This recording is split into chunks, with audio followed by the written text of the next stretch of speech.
Hello সবাইকে, good morning. আজকে আবারও একটি নতুন দিন শুরু করছি তোমাদেরকে সঙ্গে নিয়ে। আশা করছি তোমরা সকলে খুব ভালো আছো আর আমরাও বেশ ভালো আছি।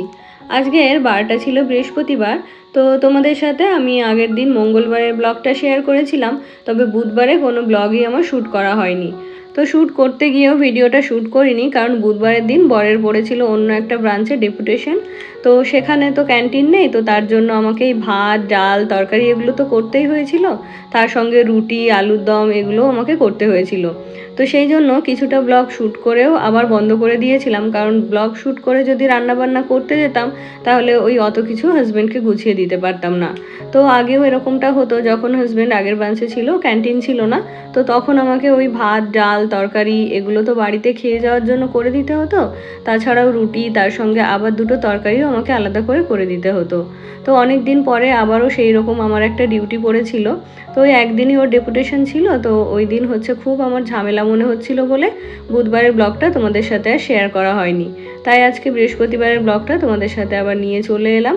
তো ওদিকে রান্নাঘরে এসে ভাত আর ডালটা বসিয়ে দিয়েছি, আর এখন যা রান্নাবান্না হবে সেগুলোই হচ্ছে গুছিয়ে নেব। তো আজকে করব এই যে কাঁকরোল আর আলু দিয়ে ভাজা। তো আমার তো কাঁকরোল ভাজা ভীষণ ভালো লাগে, আলু ছাড়াই এমনি কাঁকরোলের চাক চাক করে ভাজাটাও ভালো লাগে, আবার এইভাবে কুচিয়ে ভাজাটাও ভালো লাগে। তবে হাজব্যান্ড হচ্ছে এই কাঁকরোল ভাজাটা পছন্দ করে না। তো সেই জন্য ওকে বললাম যে ওটা যদি করি তুমি খাবে, বললো কি যদি একটু আলু দাও তাহলে খেতে পারি। তো সেই কারণে এর মধ্যে আর কি একটুখানি আলু মিক্সড করে দিচ্ছি, মানে খাবে কাঁকরোল ভাজা, তবে ও বেছে বেছে ওই আলুগুলোই খাবে। তো সেই জন্য আমার ওই ইচ্ছেটাই আর কি অপূর্ণই থেকে গেল। আমার শুধু ওই চাক ভাজা বা এমনি শুধু কাঁকরোল ভাজা ওটা কিন্তু ভীষণ ভালো লাগে। তবে ওইভাবে করলে যেহেতু হাজব্যান্ড খেতো না, তাই আর কি তার মধ্যে একটুখানি আলু মিশিয়ে দিলাম। আর এই যে আলু আর কাঁকরোলটা কেটে ওগুলোকে ভালো করে ধুয়ে নিয়েছি, আর ওই ভাজার মধ্যে দেবো একটুখানি পেঁয়াজ আর কাঁচা লঙ্কা। তো সেগুলোকে আগে একটু দিয়ে ভেজে নিলাম, খুব বেশি ভাজবো না, ওগুলো ওই একই রকমভাবে আলু আর কাঁকরোলের সাথে ভাজা হবে, মানে পেঁয়াজটা। তো সেই জন্য পেঁয়াজটাকে আগে থেকে বেশি করে ভেজে নিইনি। তো তারপরে নুন হলুদ দিয়ে এগুলোকে একটুখানি ঢাকা দিয়ে রেখে দেবো, যাতে করে আলু আর কাঁকরোলটা নরম হয়ে যায়। তারপরে ওটা নরম হয়ে গেলে ফ্লেমটা বাড়িয়ে দিয়ে এই যে একটু কড়া করে ভেজে নিয়েছি। তো এদিকে আমার আলু আর কাঁকরোল ভাজাটা তো হয়ে গেছে, আর ওদিকে ডালটাও সেদ্ধ হয়ে গেছে। তো ডালটাও এখন ফোড়ন দিয়ে নেব। আর আজকে দুপুরের জন্য আগের দিন একটু মাছ রেখেছিলাম, জ্যান্ত রুই মাছগুলো হয় না, ওগুলোই। তো আগের দিন কিছুটা রান্না করেছি আর আজকে কিছুটা রান্না করব। তো মাছটাও ফ্রিজ থেকে বের করে জলে ভিজিয়ে রেখেছি। আর আজকে মাছের ঝোলটা করব একটু আলু আর কাঁচকলা দিয়ে। ওই জ্যান্ত মাছ আলু কাঁচকলা দিয়ে খেতে কিন্তু ভীষণ ভালো লাগে। তারপরে দেখো এদিকে ভাতটাও হয়ে গেছে, আর ওদিকে ডালটা তো ফোড়ন দিয়ে নিলাম। তো আমার গত ভিডিওতে ঝুমা দিদিভাই বলেছে যে ডালে আমি অনেক বেশি তেল দিয়ে ফেলেছি, তো এতটা তেল খাওয়া কিন্তু ভালো নয়। আরও বলেছে এই কথাটা বলার জন্য আমি যেন কিছু মনে না করি। তো কি বলতো দিদিভাই, আমি একদমই কিছু মনে করিনি, আর তুমি যেটা বলেছো সেটা কিন্তু একদমই ঠিক। ওই দিনকে আমার একটু তেলটা বেশিই পড়ে গেছিলো ডালের জন্য। আর কি বলতো, ওই যে বোতলটা থেকে তেলটা ইউজ করি সেই বোতলের মুখটা না অনেকটা বড়, তো সেই কারণে অনেক সময় হয় কন্ট্রোল করতে পারি না, তাই আর কি ডালে অনেকটা তেল পড়ে গেছে। আর অনেক সময় কি হয় বলো তো, তাড়াহুড়ো করে রান্না করি, তো সেই সময় না মানে ধীর স্থিরভাবে যে তেলটা দেব সেটা হয় না, তো সেই কারণেই হচ্ছে তেলটা খুব বেশি হয়ে যায় মাঝে মধ্যে আর কি। তো তারপরে ওইদিকে দেখো ডাল হয়ে গেছে, তারপরে আলু কাঁকরোল ভাজা হয়ে গেছে, আর এখন হচ্ছে মাছের ঝোলটা বসিয়ে দিলাম। তো ওই যে বললাম না আজকে হচ্ছে আলু আর কাঁচকলা দিয়ে মাছের ঝোলটা করব, তো আলু আর কাঁচকলাটা ভেজে ওই যে ঝোল দিয়ে দিয়েছি। আর আজকে কোনো বাটা মশলাই দিইনি, ওই কয়েকটা লঙ্কা চেরা দিয়েছি আর ফোড়নের থেকে কয়েকটা জিরে তুলে রেখেছি, তো ওগুলোকেই হচ্ছে ক্র্যাশ করে দিয়ে দেব। তো এদিকে আমার মাছের ঝোলটাও হয়ে গেছে, আর এরই মধ্যে ওই ডাল ভাজা হয়ে গেলে হাজব্যান্ডকে কিন্তু খাবারটা দিয়ে দিয়েছিলাম, ও খেয়ে বেরিয়েও গেছে। আর এই যে আমার মাছের ঝোলটাও হয়ে গেল। তো আজকেও কিন্তু অনেক তাড়াতাড়ি আমার রান্নাটা কমপ্লিট হয়ে গেছে। আর এখন যেহেতু আমার সব রান্নাই কমপ্লিট হয়ে গেছে, তাই ভাবলাম যে একবারে রান্নাঘরটা পরিষ্কার করে রেখেই তবেই হচ্ছে বেরোবো। তো এখনও ঘরের কাজ সব পড়েই রয়েছে, ওগুলো হচ্ছে পরে করব। আর এখন যেহেতু ছেলের স্কুল নেই, তো সেই জন্য ওই কাজগুলো পরে করলেও খুব একটা অসুবিধা হয় না। আর ওই তো এখন তো নমিতা দি যে আসবে আসবে সেই তাড়াটা তো নেই, তো ঘরের কাজগুলো আমি পরে সময় করে গুছিয়ে নিতে পারি। তো সেই জন্য সকালবেলা যতটুকু কাজ না করলে নয়, যেমন বাসি ঘর ঝাড় দেওয়া, আমার বাসি কাপড় পাল্টানো, তো সেগুলো করেই হচ্ছে রান্নাঘরে এসেছিলাম। তো এই যে এখন রান্নাবান্না কমপ্লিট হয়ে গেছে, এখন ধীরে সুস্থে ওই যে ছেলেকে পড়াবো, তারপরে একটু ভাত খাওয়াবো, তারপরে গিয়ে ঘরদোর পরিষ্কার করব। আর এরই মধ্যে যে কাজের লোক রাখবো সেটা তো সম্ভব হচ্ছে না, কারণ এই মাসের মাঝখান থেকে কেউ আর কাজ করতে চাইবে না। তো সেই জন্য এখনো পর্যন্ত কাউকে খুঁজেও পাইনি। আর আর আমাদের বাড়ির পাশে একজনা দুবাড়িতে কাজ করে, তো ওই কাকিমাও হচ্ছে প্রচুর কামাই করে, একদম না বলে কয়ে কামাই করে। তো যে বাড়িতে কাজ করে তারাও খুব বিরক্ত তার উপর, যে কামাই করে, তবে যদি বলে কামাই করে তাহলে সুবিধা হয়। তো যে কাকু হচ্ছে কাজের লোক পাল্টাবে, সেই কাকুই আমার কাছে জিজ্ঞেস করছিলেন যে আমার বাড়ি যে কাজ করতো সে এখন আসে কি না, বা তার কোনো কন্ট্যাক্ট নাম্বার আমার কাছে আছে কি না। তো আমি ও তো পাশের বাড়ি কাজ করে, তো আমি বলে দিলাম যে ওই বাড়িতে আসে, ওই বাড়ি এলে তারপরে আপনি কথা বলে নিতে পারেন। তো তারপরে এদিকে দেখো আমার বেডরুমটাও পরিষ্কার করা হয়ে গেছে। আর এদিকে কিন্তু আমি সকালে ছেলেকে খাইয়ে দিয়েছি, আমিও খাওয়া দাওয়া করে নিয়েছি, তারপরেই আর কি ঘরের কাজে হাত দিয়েছিলাম। আর এই যে আমার গতকালকের বেশ কিছু জামা কাপড় জমা হয়েছিল, তো এখন ঘরটা পরিষ্কার করে এসিটা চালিয়ে নিয়ে জামা কাপড়গুলো ভাঁজ করে নিচ্ছি।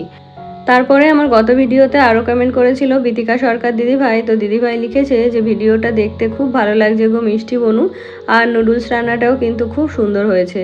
থ্যাংক ইউ দিদিভাই, অনেক ভালোবাসা রইল তোমার জন্য। আর তুমি যে এই যে আমাকে এত সুন্দর একটা নামে ডাকো, এটা কিন্তু শুনতে আমার ভীষণ ভালো লাগে। অনেক ভালোবাসা রইল দিদিভাই তোমার জন্য।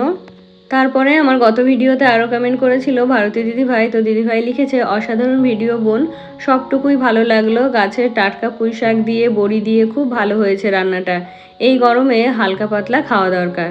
হ্যাঁ গো দিদিভাই, ওই যে বললাম না, আমারও যেন তো মাছ মাংস এখন খেতে একদমই ভালো লাগে না। তবে ওই যে হাজব্যান্ড তো রাতে এসে একবার খায়, ওর জন্য কিছু একটা মাছ অথবা ডিম করতে হয়। আবার ছেলেও তাই, আমরা নিরামিষ খেয়ে নিলেও ও কিন্তু একদমই খেতে পারে না। তো সেই জন্য মাছ টাছ আমাকে কিছু না কিছু করতেই হয়। দিদিভাই আরও লিখেছে যে অনেক ভালোবাসা রইল প্রিয় বোন, খুব ভালো লাগে তোমার ভিডিও দেখতে, ভালো থেকো। অনেক ভালোবাসা রইল দিদিভাই তোমার জন্য, আর তুমিও খুব ভালো থেকো। সত্যিই তোমাদের এই ডাকগুলো আমার ভীষণ ভালো লাগে, একদম আমার মন ছুঁয়ে যায়। তো তারপরে দেখো যে জামা কাপড়গুলো ছিল ওগুলোকে ভাঁজ করে যেগুলো আলনায় রাখা আলনায় রেখে দিয়েছি, আর বাকিগুলো হচ্ছে আলমারির মধ্যে তুলে রেখেছি। আর এখন চলে এলাম এই যে সোফাটাকে পরিষ্কার করে নেব। তো এই যে সারা দিন বাড়িতে যে এত রকমের খেলাধুলো করে, যে আমি ওর কারণেই ঘর পরিষ্কার করতে করতে নাজেহাল। ওই যে কার্ডবোর্ডগুলো আছে ওগুলো দিয়ে নাকি কি একটা স্পিকার বানাচ্ছে, অনলাইন থেকে ওর বাবাকে দিয়ে কী সব অর্ডার করে নিয়েছে। তো সেগুলো করার জন্য এখন ওই কার্ডবোর্ডগুলো কেটে ঘরবাড়ি নোংরা করছে। আর এই যে বই খাতা তো কোনো দিনও গুছিয়ে রাখে না, সেগুলো আমার যত কাজ থাকুক না কেন বা যত রাত হয়ে যাক না কেন গুছিয়ে রাখতে হয়। আর কালকেই এই ঘরের বেডশিটটা কিন্তু চেঞ্জ করে সুন্দর করে টান টান করে দিয়েছিলাম। তো এই যে কেউ বলবে যে এটা কালকের পাতা বেডশিট বা এটাকে সুন্দর করে গুছিয়ে রেখেছিলাম। তো যতবারই এখানে পড়তে বসে বা খেলতে বসে ততবারই বিছানার এই হাল করে রাখে। তো তারপরে এই যে বই খাতাগুলো সব কিছু গুছিয়ে দিয়েছি, আর এখন বিছানাটাও টান টান করে রাখবো, কারণ ওর আবার বিকালবেলা পড়া আছে। তো ওই যে পড়াতে এলে এই ঘরটা যে এইভাবেই ফেলে রাখবো সেটা কিন্তু পারি না, খুব খারাপ লাগে আর কি ঘরটা অগোছালো থাকলে। তো সেই জন্য আর কি এখন স্নানের আগে এর পড়ার ঘরটা গুছিয়ে দিয়ে গেলাম। তারপরে আমার গত ভিডিওতে আরও কমেন্ট করেছিল আমাদের গল্প কথা থেকে সুস্মিতা। তো সুস্মিতা লিখেছে খুব ভালো লাগলো। থ্যাংক ইউ গো, অনেক ভালোবাসা তোমার জন্য। আর ঈশ্বরের কাছে এটাই প্রে করি তুমি তাড়াতাড়ি সুস্থ হয়ে উঠে প্রত্যেক দিন আমাদেরকে আগের মতো করে নতুন নতুন ভিডিও উপহার দাও।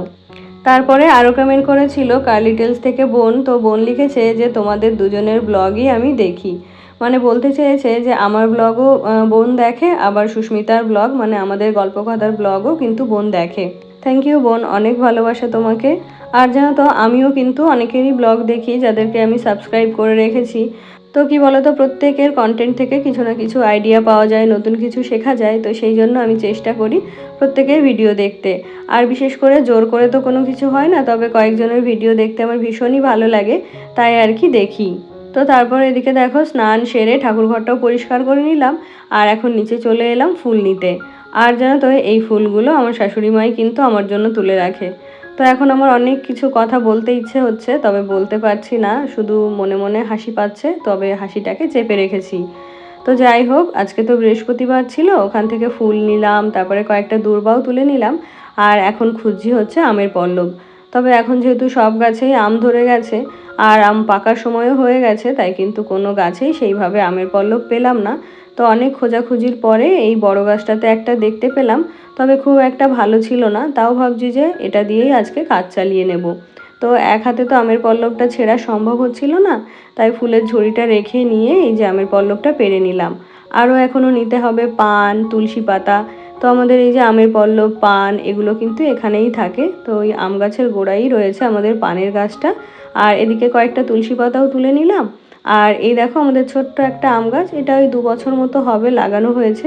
তো এই গাছটাতেও প্রচুর আম ধরেছে। আর এই ধরনের গাছগুলো কিন্তু ভীষণ ভালো, মানে লাগানোর অল্প কদিনের মধ্যে আম দেয় আর প্রচুর পরিমাণে আম হয়। তো আমার ফুল, বেলপাতা সব তো নেওয়া হয়ে গেছে। আর এখন ঘরে এসে একটু ফ্যানের হাওয়া খেয়ে নিচ্ছি। মানে এই রৌদ্রের মধ্যে ঘুরে ঘুরে ওই যে এগুলো জোগাড় করেছি, প্রচণ্ড কষ্ট হয়ে গেছে। আর এখন তো ওই যে পুজো না দিয়ে তো ঘরে যাওয়াও যাবে না। তবে মনে হচ্ছিল এখন একটু মানে ফুল স্পিডে ফ্যান চালিয়ে যদি বসতে পারতাম তাহলে প্রাণটা একটু জোড়াতো। তবুও কিছু করার নেই, এই ঠাকুর ঘরে ছোট্ট একটা ফ্যান রেখেছি, তো এটা চালিয়েই আর কি পুজো করতে বসি। আর সিলিং ফ্যান লাগানোর ব্যবস্থা থাকলেও ঠাকুর ঘরে তো সিলিং ফ্যান চালানো যায় না, কারণ প্রদীপ জ্বলে, তো ওগুলো অনেক সময় নিভে যায়। তো সেই কারণে সিলিং ফ্যানটা আর লাগাইনি, একটা ওই পোর্টেবল ফ্যান কিনেছি, ওটাই আর কি ঠাকুর ঘরের জন্য আমি ব্যবহার করি। তো এদিকে আমার পুজোটাও কমপ্লিট হয়ে গেছে আর পাঁচালি পরে পুষ্পাঞ্জলিও দিয়ে নিয়েছি। আর আজকে প্রসাদে দিয়েছিলাম আমাদের গাছেরই আম। তো সকালবেলায় শ্বশুরমশাই এসে ওই আমগুলো দিয়ে গেছেন, তো সেখান থেকেই আর কি আজকে আম দিয়ে পুজোটা করলাম। আর তারপরে এখানে আমার দুপুরের জন্য লাঞ্চ থালাও রেডি করে নিলাম। তো আজকে ওই যে কাঁচকলা দিয়ে যে মাছের ঝোলটা করেছিলাম ওটা, আলু দিয়ে আর কাঁকরোল দিয়ে ভাজা, আর সঙ্গে নিয়েছি একটুখানি আম আর দুধ। তো এই বছরের প্রথমেই আজকে আম আর দুধ খেলাম, তবে আম আর দুধ খেতে আমি কিন্তু ভীষণ ভালোবাসি, সেটাও আবার ভাত দিয়ে মেখে। তো তারপরে তোমাদের সাথে দেখা হচ্ছে বিকালবেলাতে। তো আমি আর ছেলে একটুখানি শুয়েছিলাম, তো এখন ওই 5টা মতো বাজছে। আর এখন ওর টিউটর ওকে পড়াতে এসছে। তো ছেলে তো উঠে পড়তে বসে গেছে, প্রায় 10 মিনিট হয়ে গেল। তারপরে আমি এখন ফ্রেশ হয়ে এই যে চুলটা বেঁধে চলে এলাম ওর টিউটরের জন্য একটু চা করব, সেই সঙ্গে একটুখানি শরবত বানিয়ে দেব। আর আজকে তো ঘরে অন্য কিছু নেই, তো সেই জন্য শুধু চা, বিস্কিট আর শরবতটাই দেব। তারপরে আবার একটুখানি যাব ছাদে, গাছগুলোকে বিকালবেলা একবার না দেখলে না ভালো লাগে না। তো সেই জন্য সকালবেলার দিকে তো আর যাওয়া হয়নি, তাই এখন গিয়ে গাছগুলোকে একটু দেখে আসবো, যদি জল দেওয়ার প্রয়োজন হয় তাহলে জল দিয়ে আসবো, না হলে ওভাবেই থাকবে। তারপরে আমার গত ভিডিওতে আরও কমেন্ট করেছিল সামিয়া আক্তার, তো অনেক ধন্যবাদ সামিয়া তোমাকে এভাবে আমার পাশে থাকার জন্য।